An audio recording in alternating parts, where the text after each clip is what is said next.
ఉన్న బంగారాన్ని విడిపించి ఆ రోజు ఆన్లైన్ రేటుకే మేము కొంటాం. Sharma gold company. నమస్కారం, వెల్కమ్ టు సుమన్ టీవీ. నేను గీతాంజలి. 2025వ సంవత్సరం వచ్చేసింది. మరి ద్వాదశ రాశుల్లో జన్మించిన వారి జాతక ఫలితాలు ఏ విధంగా ఉండబోతున్నాయి? మెరుగైన ఫలితాల కొరకు ఎటువంటి పరిహారాలు వారు చేసుకోవాలి? మంచిగా ఉన్న రాశులు ఏవి, అంటే మంచి ఫలితాలను ఇచ్చేటువంటి రాశులు ఏ ఉన్నాయి, అలాగే చెడు ఫలితాలు ఏ రాశులు వారు అందుకోబోతున్నారు, ఈ వివరాలన్నీ ఇవాళ వీడియోలో నేను మీకు వివరిస్తాను. వివరించేందుకు ప్రస్తుతం మనతో పాటు ఉన్నారు ప్రముఖ జ్యోతిషులు బ్రహ్మశ్రీ నందిబట్ల శ్రీహరి శర్మ గురువు గారు. వారితో మాట్లాడదాం. గురుగారు నమస్కారం అండి. వాగర్థ వివ సంపృక్తౌ వాగర్థ ప్రతిపత్తయే జగతః పితరౌ వందే పార్వతీ పరమేశ్వరౌ. సదాశివ సమారంభాం శంకరాచార్య మధ్యమాం అస్మదాచార్య పర్యంతం వందే గురు పరంపరాం. ఆదిత్యాయ చ సోమాయ మంగళాయ బుధాయ చ గురు శుక్ర శనిభ్యశ్చ రాహవే కేతవే నమః. శృంగేరి జగద్గురు పీఠాధిపతులకి, కంచి పీఠాధిపతులకి నమస్కారములు తెలియజేసుకుంటూ కార్యక్రమాన్ని ప్రారంభిద్దాం. వీక్షించేటువంటి సుమన్ టీవీ ప్రేక్షకులకి గమనిక, ఇప్పుడు మనం చెప్పుకోబోయేటువంటి రాశి ఫలాలు ఏవైతే ఉన్నాయో అవన్నీ కూడా ఆంగ్ల నూతన సంవత్సర గమనాన్ని దృష్టిలో పెట్టుకొని జనవరి 1వ తారీఖు నుంచి డిసెంబర్ 31వ తారీఖు వరకు మాత్రమే ఉన్నటువంటి గ్రహాల స్థితిగతులను బట్టి వివిధ రాశుల వారికి ఏ విధంగా ఉండబోతుందో తెలుసుకుందాం.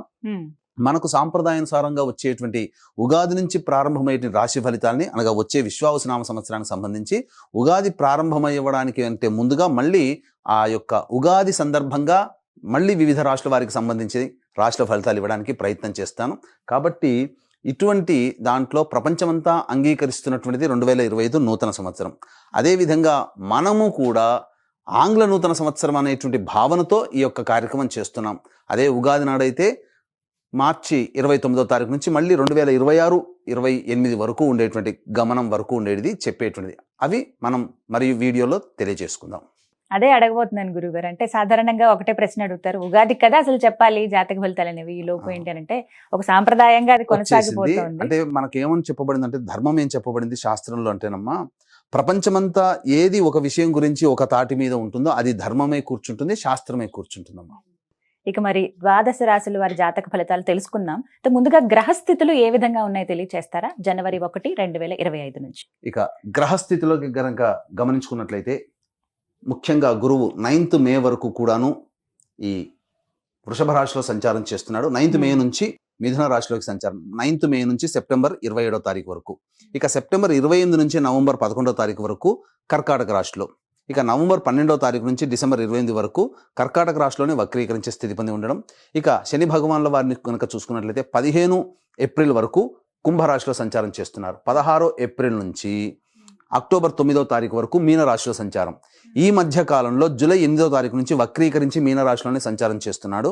అలాగే అక్టోబర్ 10వ తారీఖు నుంచి కుంభరాశిలో సంచారం చేస్తూ వక్రీకరించి కుంభరాశిలో, నవంబర్ 26వ తారీఖు నుంచి వక్రత్యాగము శని భగవాన్ల వారు చేస్తున్నారు. ఇక రాహుకేతులు కనుక చూసుకున్నట్లయితే 15 మే వరకు కేతువు కన్యలో మరియు రాహువు మీనరాశిలోకి, అలాగే 16 మే నుంచి సింహరాశిలో కేతువు, అలాగే కుంభరాశిలో 16 మే నుంచి రాహుగ్రహ సంచారం జరుగుతుంది. ఇక్కడ గమనించుకున్నట్లయితే ఇక్కడ వీక్షించేటువంటి ప్రేక్షకులకు అందరికీ తెలియజేయాల్సినటువంటి అంశం ఏంటంటే, ముఖ్యంగా అందరూ ఈ ద్వాదశ రాశుల గురించి రాగానే అందరూ ఆలోచించేటువంటిది ముఖ్యంగా శని దోషం, ఏలినాడు శని, అష్టమ శని, అర్ధాష్టమ శని, కంటక శని, యోగ శని, ఈ శని దోషాలు. అయితే ఇక్కడ 15 ఏప్రిల్ వరకు శని కుంభరాశిలో సంచారం చేస్తూ 16 ఏప్రిల్ నుంచి మీనరాశిలోకి సంచారం చేస్తున్నా, ఈ యొక్క జూలై 8 నుంచి మీనరాశిలోనే సంచారం చేస్తూ వక్రీకరించినటువంటి కారణం చేత మళ్ళీ ఈ కుంభరాశి ఫలితాన్ని ఇస్తాడు. అక్టోబర్ 10న కుంభరాశిలోనే వక్రీకరించి ఉన్నటువంటి స్థితిగతుల చేత ఏమవుతుంది, మళ్ళీ మకర రాశి ఫలితాన్ని శని భగవానులు ఇస్తారు. కాబట్టి అర్థం చేసుకోవాల్సినటువంటి అంశం ఏంటంటే, ఎవరికి కూడాను ఈ సంవత్సరం శని భగవానుడు యోగదాయకంగా పూర్తిగా లేడు. 12 రాశుల వారికి అష్టమ శని, అర్ధాష్టమ శని, కంటక శని, యోగ శని, దాంపత్య శని, ఈ రాశుల ఈ యొక్క దోషాల శని దోషాలు ఏదో ఒక సందర్భంలో కొన్ని నెలల పాటు అందరూ రాశుల వారు అనుభవించాల్సిందే తప్ప ఇక్కడ ప్రత్యామ్నాయం లేదు. కాబట్టి ఇక కుంభరాశి వారికి ఏలినాటి శని వెళ్ళిపోతుందని సంతోషం కానీ, ఈ యొక్క సంబంధించి మకర రాశి వారికి ఏలినాటి శని వెళ్ళిపోతుందని సంతోషం కానీ, లేకపోతే కర్కాటక రాశి వారికి అష్టమ శని దోషం పోతుందని కానీ భావించాల్సిన అవసరం లేదు. వృశ్చిక రాశి వారికి అర్ధాష్టమ శని దోషం పోతుందని కూడా భావించాల్సిన అవసరం లేదు. ఎందుకంటే శని మళ్ళీ రుజుమార్గంలో వెళ్ళి మళ్ళీ వక్ర మార్గం చేత వక్రగతిన సంచారం చేస్తున్నటువంటి కారణం చేత 12 రాశులు శని ప్రభావానికి గురవుతాయి. కాబట్టి ఈ సంవత్సరం అన్ని రాశుల వారు శని దోష పరిహారములు ఖచ్చితంగా చేసుకోవలసినదే, అందులో సందేహం లేదు. మరి 2025వ సంవత్సరానికి గ్రహస్థితులు ఎలా ఉన్నాయో చెప్పారు. ధను రాశి వారి జాతక ఫలితాలు తెలుసుకోవాలనుకుంటున్నామండి. ఏ రంగం వారికి బాగా కలిసి వస్తుంది, అసలు ఈ సంవత్సరం వాళ్ళకి ఎలా ఉండబోతోందో వివరించండి. జనవరి 1వ తారీఖు నుంచి డిసెంబర్ 31వ తారీఖు వరకు ధనుస్సు రాశి వారికి గ్రహ సంచారం ఎలా ఉందో మనం తెలుసుకుందాం. ఈ యొక్క 2025వ సంవత్సరంలో యోగములు అవయోగములు, మంచి చెడు, కష్టము సుఖము ఎలా ఉంటుందో, ఏ సమయంలో ఉద్యోగంలో ప్రయత్నం చేయాలి, ఏ సమయంలో వ్యాపారం బాగుంటుంది, ఏ సమయంలో అన్ని రంగాల్లో ఉన్నటువంటి వాళ్ళకి మంచి చెడు ఎప్పుడు జరుగుతుందనే విషయాల గురించి క్లుప్తంగా తెలియజేసుకునే ప్రయత్నం చేద్దాం. ముఖ్యంగా గమనించుకున్నట్లయితే మనం 9వ తారీఖు మే వరకు ఈ యొక్క గురుడు ధనుసు రాశి వారికి వృషభ రాశిలో సంచారం చేస్తున్నాడు. కానీ షష్టమ గ్రహ ప్రభావమే, షష్టమ రాశి. కానీ వక్రీకరించి మార్చి 31వ తారీఖు వరకు ఉన్నటువంటి కారణం చేత జనవరి 1వ తారీఖు నుంచి మార్చి 30వ తారీఖు వరకు పంచమ రాశి ప్రభావాన్ని కూడా మీకు ఇవ్వబోతున్నాడండి. అసలు చెప్పాలి అంటే చాలా ఆనందంగా ఉంది ధనుసు రాశి వారికి. ఈ యొక్క సంవత్సరంలో కొన్ని రాశులు అద్భుతమైనటువంటి యోగాలే, కానీ ధనుసు రాశి వారికి సంపూర్ణంగా అన్ని గ్రహాలు యోగిస్తున్నాయి. కాబట్టి మంచి ఎలా ఉండబోతుందో తెలియజేస్తున్నాను. జనవరి 1 నుంచి ఏప్రిల్ 1వ తారీఖు వరకు, కనుక మార్చి 30వ తారీఖు వరకు గురుడు వక్రీకరించి వృషభ రాశిలో ఉన్నటువంటి కారణం చేత ఈ యొక్క రాశి ప్రభావాన్ని కూడా అందజేయబోతున్నాడు. తద్వారా ఏమవుతుంది, పెద్దల యొక్క సహాయ సహకారాలు, మీ ఆలోచన ఏదైనా కానీ ప్రతిదీ చురుగ్గా ఆలోచన చేయడం, మంచి జరగడం అనేటువంటిది ధనుస్సు రాశి వారికి కలగబోతుంది. అయితే షష్టమ రాశిలోకి ఏప్రిల్ 1వ తారీఖు నుంచి 9 మే వరకు మాత్రమే అనుకూలంగా లేదు. ఇదొక్కటే అనుకూలంగా లేదు. ఇక చూసుకున్నట్లయితే మే 9 నుంచి సెప్టెంబర్ 27వ తారీఖు వరకు అద్భుతం, మిథున రాశిలో సంచారం చేస్తున్నాడు. ఇక సెప్టెంబర్ 28వ తారీఖు నుంచి నవంబర్ 11వ తారీఖు వరకు కర్కాటక రాశిలోకి ప్రవేశం చేయడం. ఈ సమయం కొంత ఇబ్బందికర పరిస్థితి. ఇక నవంబర్ 12 నుంచి డిసెంబర్ 28వ తారీఖు వరకు కర్కాటక రాశిలోనే వక్రీకరించే స్థితి పొంది ఉండడం. కాబట్టి గురుబలం లేకపోతే ఏమవుతుంది, విద్యా వ్యవస్థలో కానీ, కాబట్టి ధనపరంగా సంతానపరంగా కొన్ని సమస్యలు ఎదురవుతాయి. కాబట్టి మీకు విద్యార్థులు ఏ సమయంలో చాలా జాగ్రత్తగా ఉండాలి, 1 ఏప్రిల్ నుంచి 9 మే వరకు విద్యార్థులు జాగ్రత్తగా ఉండండి. ఎక్కువ కఠోర శ్రమ చేయండి, దైవానుగ్రహాన్ని పొందండి, తల్లిదండ్రులని పెద్దల్ని ఏమాత్రం కూడా బాధ పెట్టకండి. ఆ ప్రభావం విద్య మీద పడుతుంది, మీరు రాసే పరీక్షల మీద పడుతుంది. కాబట్టి మంచితనము, దైవానుగ్రహం పొందే ప్రయత్నం చేయండి. ఇది సమయం. ఇక మళ్ళీ సెప్టెంబర్ 28 నుంచి నవంబర్ 11వ తారీఖు వరకు ఉన్నటువంటి సమయం కూడా అనుకూలం కాదు విద్యార్థులకి. కాబట్టి విదేశీయానము, విదేశీ విద్య కోసం ఈ సమయంలో ప్రయత్నం చేస్తే కొన్ని ఇబ్బందికర పరిస్థితులు అనేటువంటివి ఉంటాయి. కాబట్టి ఇక అన్ని రంగాల్లో ఉన్నటువంటి వారికి ప్రధానంగా మంచి చెడు అనేటువంటిది మనం చెప్పుకుందాం.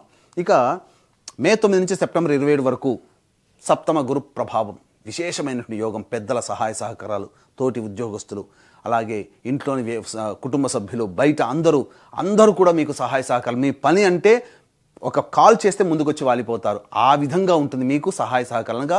మీ మీద భక్తి, గౌరవము, అభిమానము, ప్రేమ అన్నీ కూడాను ఎదుటి వాళ్ళ నుంచి మీరు పొందుతారు మే 9వ తారీఖు నుంచి సెప్టెంబర్ 27వ తారీఖు వరకులా. కాబట్టి అంత ఆనందదాయకంగా ఉంటుంది. సంతానం కోసం ఎదురు చూసేటువంటి వ్యక్తులు సంతానాన్ని పొందే అవకాశాలు ఎక్కువగా ఉన్నాయి. కాబట్టి మంచి జరుగుతుంది. ఇక ఈ సంబంధించినటువంటిది ప్రభావంగా సెప్టెంబర్ 28వ తారీఖు నుంచి నవంబర్ 11 మధ్యకాలంలో కర్కాటక రాశిలో సంచారం చేస్తున్నటువంటి కారణం చేత ఏం జరుగుతుంది, ముఖ్యంగా సంతాన నష్టం జరిగే అవకాశం ఈ సెప్టెంబర్ 28 నుంచి నవంబర్ 11. మీరు అనుకున్న మనిషి లేదా మీది అనుకున్న వస్తువులు, మీది అనుకున్న స్థిరాస్తులు అవి మీ నుంచి కొంత దూరం అయిపోతాయి ఈ సెప్టెంబర్ 28 నుంచి నవంబర్ 11 మధ్యకాలంలో. ఇది గురువుగారు. కాబట్టి గురువుగారు ఎప్పుడు బాగుంటారు, ఏ సమయంలో బాగుండదు అనేటువంటి విషయం తెలుసుకుంటే మిగతా సమయం అంతా బాగుంటుంది కదా. ఏ సమయంలో బాగుండరు, అశుభ ఫలితాలు ఇస్తారంటే 1 ఏప్రిల్ నుంచి మే 9 వరకు బాగోలేదు, సెప్టెంబర్ 28 నుంచి నవంబర్ 11 వరకు బాగోలేదు. ఇక మిగతా సమయం అంత సమయం కూడా గురువుగారు ఈ యొక్క ధనుసు రాశి వారు చేసుకున్నటువంటి పుణ్యం గురువుగారు చాలా యోగిస్తున్నారు, గురుగ్రహము. కాబట్టి శుభదమైనటువంటి స్థితి, రాశినాథుడండి, ఇంతకన్నా ఇంకేం కావాలి. ఇక అన్నిటికంటే మించి గమనించుకున్నట్లయితే ఈ ధనుసు రాశి వారికి 15 ఏప్రిల్ వరకు కూడాను శని చాలా యోగిస్తాడు, తృతీయ సంచార ప్రభావం చేత 15 ఏప్రిల్. ఇక 15 ఏప్రిల్ తర్వాత ఇంకేముందండి, ఊదరగొడుతున్నారు ప్రసార మాధ్యమంలో. ఇక అర్ధాష్టమ శని. ఇక ఈ సంవత్సరం అంతా ఏప్రిల్ తర్వాత మా జీవితం అన్ని ఇబ్బందులేనా అనుకుంటుంటారు. వాస్తవమే, 16 ఏప్రిల్ నుంచి శని మీనరాశిలోకి ప్రవేశం చేసి అర్ధాష్టమ శని దోష ప్రభావాన్ని ఇస్తున్నాడు. కానీ అది శాశ్వతం కాదండి. 16 ఏప్రిల్ నుంచి అక్టోబర్ 9 వరకు మీనరాశిలో ఉంటాడు. కానీ జూలై 8 నుంచి వక్రీకరించి మళ్ళీ మీనరాశిలోని వక్రీకరించిన కారణం చేత మళ్ళీ తృతీయ రాశి సంచార ప్రభావం చేస్తాడు. కాబట్టి విచిత్రంగా చూసుకున్నట్లయితే శనిగారు 15 ఏప్రిల్ వరకు యోగము, 16 ఏప్రిల్ నుంచి జూలై 7వ తారీఖు వరకు మాత్రమే అర్ధాష్టమ శనిదోష ప్రభావం. కానీ రాహు ఇక్కడ 16 మే నుంచి యోగదాయకంగా ఉన్నాడు. కాబట్టి ఒక రకంగా చెప్పాలంటే అసలు ఈ యొక్క ధనుస్సు రాశి వారికి 16 మే నుంచి చెప్పాలంటే 16 మే నుంచి రాహువు, శని, గురువు ఇక ముగ్గురు కలిసి మిమ్మల్ని పరిగెత్తిచ్చేస్తారు. అన్ని విధాలుగా యోగదాయకంగా ఉంటుంది. ఇక అసలు పట్టిందల్లా బంగారం అన్నట్టుగా ఉంటుంది 16 మే నుంచి ఎప్పటి వరకు, ఈ యొక్క జూలై 8వ తారీఖు వరకు. అద్భుతం. 16 మే, జూన్, జూలై అంటే దగ్గర దగ్గర 80 రోజుల వరకు కూడాను యోగదాయకంగా ఉంటుందండి. గురువు, శని, రాహుల యొక్క ప్రభావం ఈ సమయంలో చక్కగా అన్ని రకాలుగా యోగదాయకంగా ఉంటుంది. ఇక అక్టోబర్ 10 నుంచి విచిత్రం ఏంటంటే ధనుసు రాశి వారికి అక్టోబర్ 10 నుంచి కుంభంలోని వక్రీకరించిన కారణం చేత కుటుంబ శని దోషం అనగా ఏలినాటి శని దోషం పోయింది అని అనుకుంటున్నారు కదా. 3 సంవత్సరాల కిందంటే పోయిందని ఇంకా మనకు లేదు, హ్యాపీ, ఏలినాటి శని పోయింది ధనుసు రాశి అనుకుంటారు.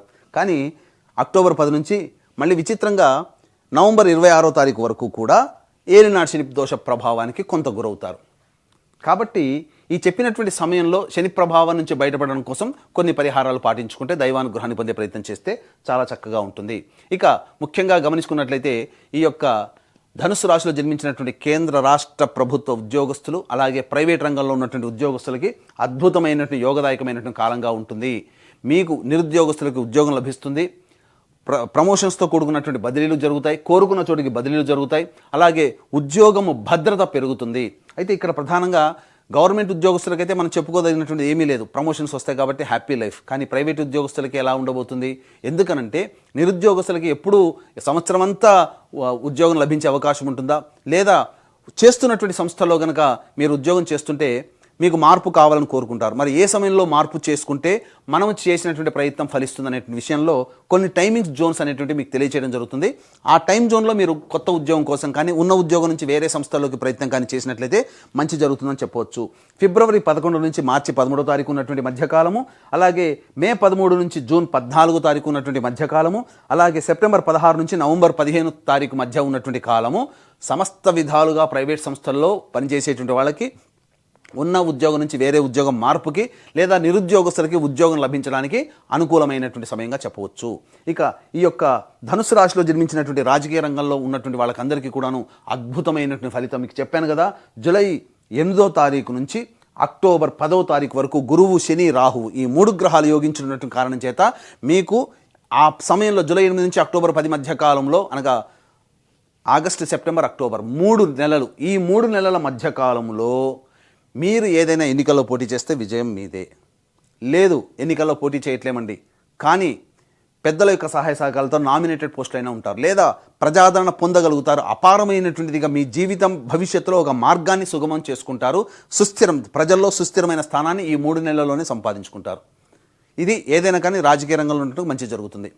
ఇక ఈ యొక్క రాశిలో జన్మించినటువంటి విద్యార్థులకి ఈ గురుబలము, శని బలము, రాహుగల ప్రభావం వలన చక్కగా అన్ని పరీక్షల్లో ఉత్తీర్ణత పొందుతారు. కాకపోతే చెప్పినటువంటి సమయం ఇంతకుముందు చెప్పుకున్నాం కదా, ఏప్రిల్ 1వ తారీఖు నుంచి మే 9వ తారీఖు వరకు సమయం బాగోలేదు. అదొక్క సమయం తప్ప మిగతా అన్ని సమయాలు అనుకూలంగా ఉన్నాయి. విద్యార్థులకి ప్రవేశ పరీక్షలకు సంబంధించి విజయాన్ని పొందడానికి కొంత అవరోధం ఆ సమయంలో ఏర్పడుతుంది.